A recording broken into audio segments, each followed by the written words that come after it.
For former Ozen and Lamar standout Rodney Randle Jr., his journey back into the NFL has come with plenty of ups and downs.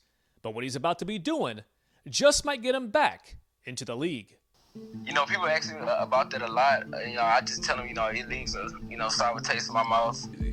There's no tougher day in the NFL than cut day. For some, it marks the end of their career. For many, there will be stress and uncertainty. But for former Ozen and Lamar standout Rodney Randle Jr., who was released by the Los Angeles Chargers just before the start of the 2019 season, his journey back to the NFL has just begun. I'm just thankful for what I was able to learn in the NFL. Learn from, I played around some great players. Those guys on the level, they stay in the league because they are ahead of the game. You don't have to be the most, you don't have to be the fastest, you don't have to be the strongest, you don't have to be the tallest, the biggest, the most athletic. So that's what I learned most. And, I was just, thankful for the opportunity. I wish I was in the NFL right now, but God's timing is always perfect. Shortly after being released by the Chargers, Randle would go on to work out for the Texans. But when things didn't work out in Houston, Randle wasn't sure what his next move was.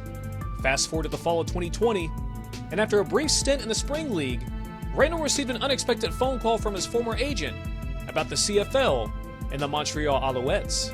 I had a conversation with Montreal. My current agent had a conversation with them, and worked out a nice deal, and we ended up signing like 2 days later. Randle will now join a list of Southeast Texas natives who have either played or continue to play in the CFL. And though it's not the NFL, Randle is excited for the opportunity to continue his professional career, especially after seeing the success his friend and former Lamar teammate Reggie Begelton had in the league and his journey to the Green Bay Packers. When he get back, we're going to train together.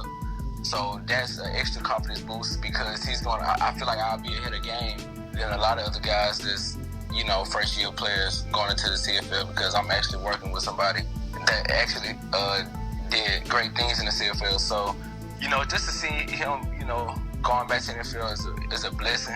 And, hopefully I can get back there in, a year or two. We'll see, it's all up to God. In Port Neches, I'm Mike Canizales for 409 Sports.